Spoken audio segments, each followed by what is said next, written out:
There is a well-known joke that UAZ simply got it right from the very beginning. And like many jokes, it contains only part of the truth. The first UAZ Buhanka appeared in 1955, and it looked very different from the image most people recognize today.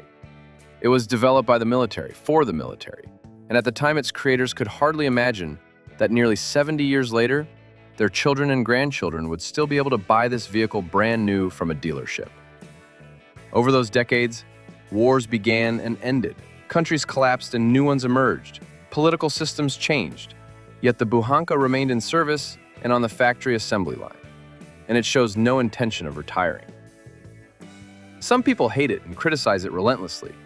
Others love it and spend enormous amounts of money modifying their Bukhanka. And some even accuse it of being a copy.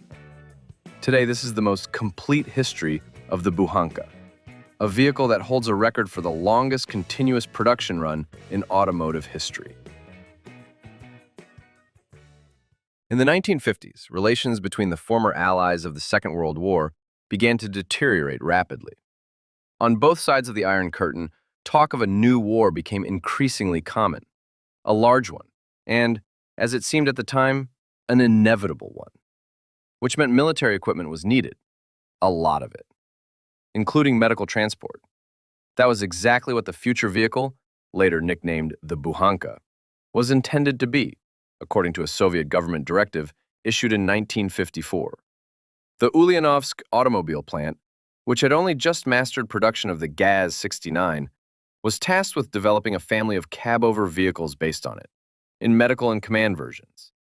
However, the military was in no hurry. The vehicle was not accepted into service for a long time, and the launch of series production was repeatedly delayed. By the end of the 1950s, a simple realization began to emerge. Even if a war did happen, it would not necessarily happen tomorrow. But a four-wheel drive cab-over vehicle, already almost ready for production, could be useful in everyday civilian life, right now. By that point, the vehicle had received the designation UAZ 450. It was built on the UAZ 69 chassis and featured an original body designed by Vladimir Aryamov. The vehicle could carry up to 800 kilograms of cargo and reach a top speed of 90 kilometers per hour. In 1957, production preparation was completed, and in 1958, the UAZ 450 entered series production. The production version already differed noticeably from the earliest prototypes, most of all in its exterior design. Interestingly, 2 years earlier, a very similar vehicle had entered production in the United States, the Jeep FC. It was produced mainly as a truck, with either a short or extended cab. A van version appeared later and was built in limited numbers. Overall, the model proved short-lived and disappeared from the market by 1965. Even so, debates over whether the Soviet vehicle was derived from the American one continue to this day. Did Aryamov copy the design? Here, supporters of the idea that the Soviets copied everything are likely to be disappointed. Both vehicles were developed almost simultaneously and within the same historical context, the era of the Cold War and the arms race. The Soviet vehicle simply reached series production later. This was not a case of plagiarism, but of similar engineering solutions shaped by the same period. Especially considering that the very first Bukhanka, as already mentioned, appeared in 1955, 1 year before the Jeep FC.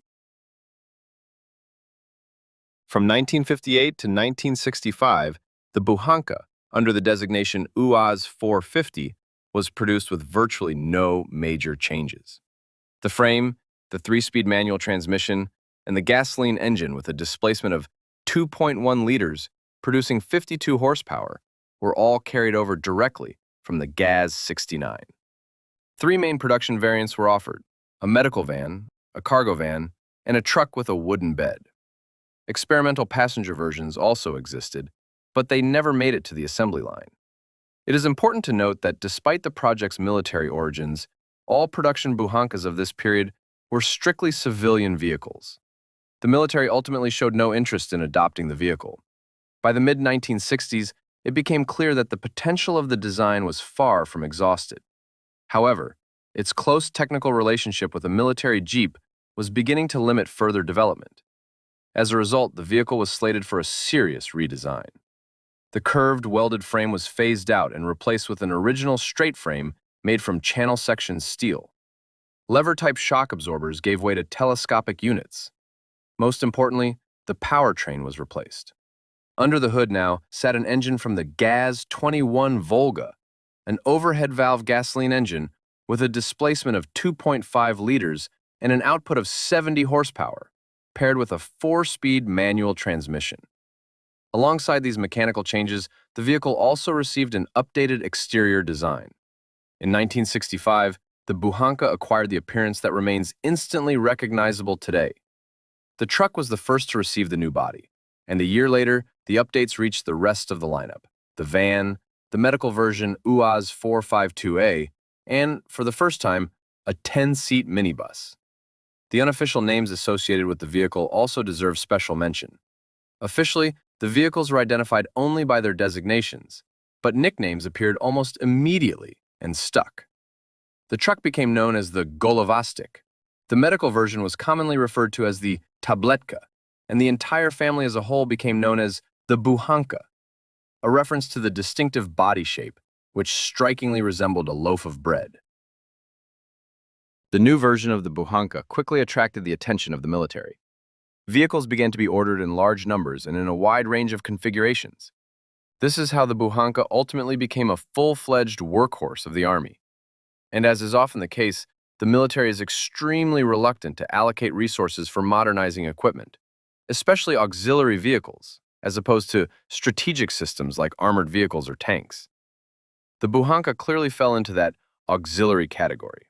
The vehicle worked, it performed its tasks, and serious upgrades were simply not considered necessary. At least, that was the military's view.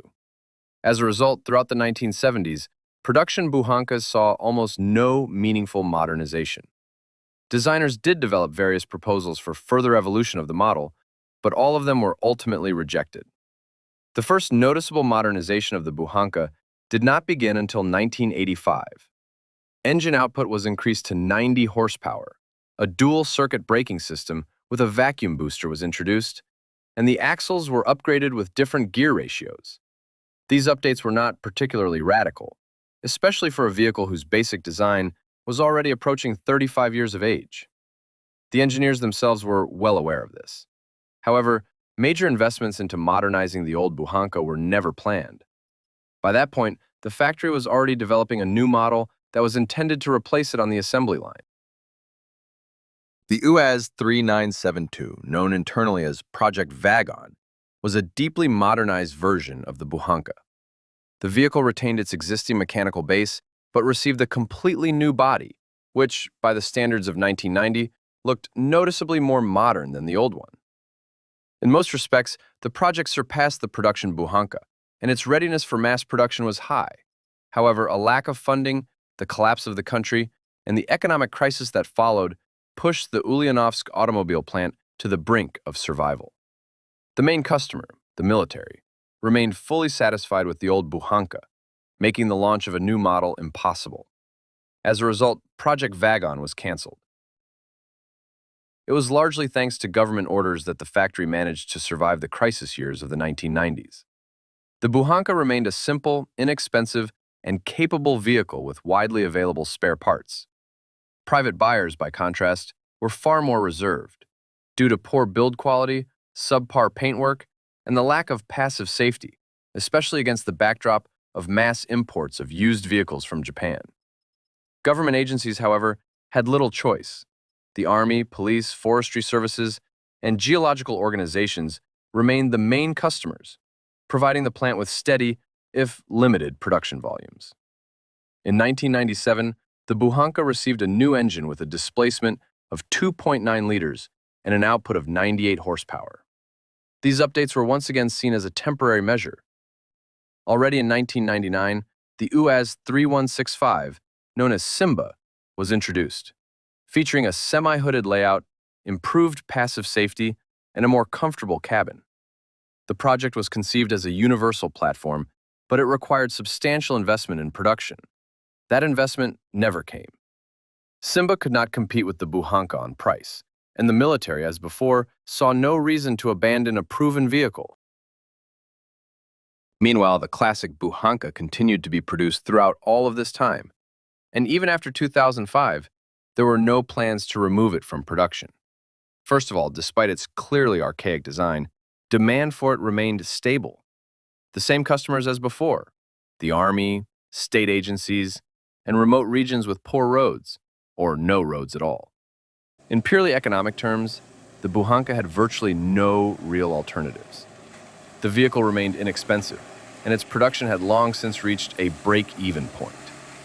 In March 2011, as already mentioned, the engine was brought up to Euro 4 emissions standards in cooperation with Bosch. At the same time, the vehicle received seatbelts meeting modern regulations, an ABS system, and power steering. These were attempts to at least partially align the vehicle with contemporary requirements. However, the downsides remained obvious. By that point, the Buhanka was outdated in almost every respect. Perhaps the only thing that saved it from widespread hostility was the fact that the factory never attempted to modernize its exterior appearance. And, somewhat surprisingly, this worked in the vehicle's favor. In nearly every other aspect, criticism of the factory came from all directions. Yet the Ulyanovsk automobile plant, seemingly ignoring it altogether, continued producing its round-bodied vans. And at first glance, this might seem like the point where the story should end. An old vehicle continues to be produced for decades, needed by no one except government agencies. End of story. And indeed, by the mid-2000s, the Buhanka attracted little interest. But as overall prosperity grew and people began to have more disposable income, especially those drawn to outdoor activities, fishing and hunting, the situation started to change. The Buhanka began to draw increasing attention. It offered a large amount of interior space, simple and understandable mechanics, exceptional repairability, and enormous potential for customization. At the same time, it remained relatively inexpensive, and, most importantly, it possessed genuinely impressive off-road capability. We have not talked much about off-road performance in this video so far, but it deserves special mention here. In this regard, the Buhanka stands almost on the same level as its closest relative, the UAZ 469. Even rear-wheel drive versions, produced in the 1960s and 70s, were capable of going places where conventional vans simply could not. Ground clearance was 230 millimeters, compared to roughly 170 to 180 for civilian counterparts. Four-wheel drive Buhankas are capable of pushing through up to 40 centimeters of deep snow and confidently following rutted tracks carved out by fully loaded trucks. And the simplicity of the design allows repairs to be carried out almost anywhere, even without specialized tools. By the early 2010s, perceptions of the Buhanka began to shift. For many, it stopped being outdated junk that somehow remained in production and gradually moved into the category of a classic. Yes, government agencies continued to buy it, but private owners increasingly chose the Buhanka as well, not out of necessity, but by choice. For many, it became a vehicle of freedom, an anti-crossover, anti-glamour. Communities formed around the Buhanka. People gathered in clubs, forums, and social media groups. This vehicle truly began to bring together a wide range of people. And perhaps the most unexpected development of all, the Buhanka found its way to a place where few would have anticipated it: Japan. In many ways saturated with their own high technology, Japanese enthusiasts began importing Buhankas and using them as daily drivers. Japan has a long-standing appreciation for simple, honest, and functional objects, even when they are outdated or visually unconventional. The Buhanka fit neatly into this niche: rough, utilitarian, with no attempt to appear modern, and with a very distinctive appearance. According to Japanese owners themselves, the exterior design was one of the main reasons it caught their attention. It is also hard not to recall the Japanese concept of wabi-sabi, the ability to see beauty in imperfection. And in that sense, the Buhanka proved to be an unexpectedly natural fit. What is surprising, however, is that the Ulyanovsk automobile plant showed little reaction for quite some time to the sudden surge in popularity of its model. The factory simply continued producing standard Buhankas, as if unaware that the vehicle had entered a second life. Only toward the end of the 2010 years did the situation begin to change. The first special editions appeared, and factory marketers cautiously started working with the image of the Buhanka, carefully drawing on nostalgia and its already established legendary status. One such attempt was a special version called Expedition. This marked the moment when the factory officially acknowledged the Buhanka not merely as a utilitarian vehicle, but as an object of desire. Not a home-built modification or garage custom, but a factory-led effort to integrate into the new culture that had formed around the vehicle. In addition to unique paint colors, the package included a winch, an Expedition roof rack with a ladder, and mounting points for jerry cans and additional equipment. From a technical standpoint, however, the vehicle remained unchanged. The Expedition version was priced at around $25,000, roughly $5,000 more than a standard Buhanka. At the same time, Buhankas began to be exported to Western Europe, where they also found an audience, albeit within relatively narrow circles. Interest in simple and authentic things appears to exist across many different countries. The problems, however, never went away. Chief among them was consistently poor build quality. The factory explained this by pointing to worn-out stamping dies and production equipment, arguing that investing in new tooling made little sense as long as the model was intended to remain in production only while demand persisted. And demand does persist. As of 2026, there is no information indicating that the Buhanka is being prepared for removal from production. So where does that leave us? To truly grasp how long ago the first Buhanka appeared, it is enough to remember this. In 1955, the Berlin Wall did not yet exist. Elvis Presley would only become a superstar a year later, and the first human landing on the moon was still 14 years away. Automotive history does offer other long-lived models. The Chevrolet Suburban, the Mercedes G-Class, the Ford Mustang, all of them trace their origins back many decades. But there is an important difference. All of those vehicles went through multiple generations, preserving little more than their names. The Buhanka, by contrast, has survived to the present day in a largely unchanged form, a living witness to another era. Share your thoughts on the Buhanka in the comments. Opinions about this vehicle tend to differ sharply.